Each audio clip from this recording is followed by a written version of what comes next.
उपस्थित सर्व विद्यार्थी मित्र आणि मान्यवरांना 15 ऑगस्टच्या स्वातंत्र्य दिनाच्या सर्वांना हार्दिक शुभेच्छा देतोय।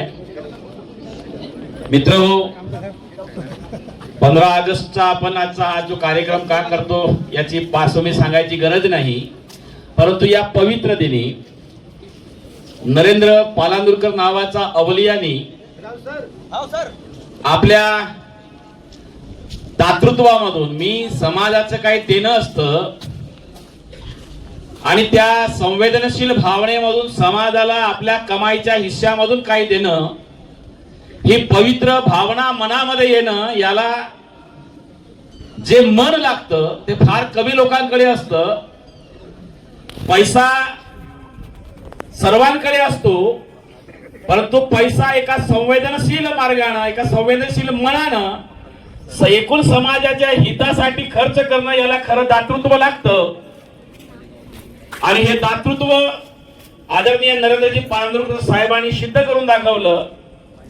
मी त्यांच्या दातृत्वाला सलाम करतो। जे नैतिक बळ लागतं ते नैतिक बळाला मी त्यांच्या सलाम करतो। आणि हा अंतिम प्रवास रथ हा जो नाव आहे, दादानी मला सांगितलं की मला एक कल्पना सुचली की आपण या गावामध्ये शव नेत असताना साधारणतः 1 ते 1.5 किलोमीटर गावामधून त्याला न्यावं लागतं। तर माझ्या डोक्यात एक कल्पना आहे की आपण एक प्रवासासाठी एक रथ द्यावा। त्यांच्याकडे काही लोकांनी नावं दिली। मला दादांनी विचारलं की आपण काय दिलं पाहिजे। म्हणलं दादा, याचा अंतिम प्रवास रथ हा सुद्धा नाव आहे। अंतिम प्रवास सन्मान रथ म्हणजे माणसानं त्याला माणसाच्या शेवटच्या वेळेस जात असताना सुद्धा सन्मानपूर्वक प्राप्त झालं पाहिजे, हे मनामध्ये येणं हे संवेदनशील व्यक्तीलाच येऊ शकतं। आणि म्हणून त्यांनी जो उपक्रम या समाजासमोर आदर्श घालून दिला, त्यांच्या या प्रयत्नाला, त्यांच्या दिशेला, त्यांच्या असणाऱ्या या कर्तृत्वाला मी पूर्ण एक सामाजिक चळवळीतला कार्यकर्ता म्हणून सलाम करतो।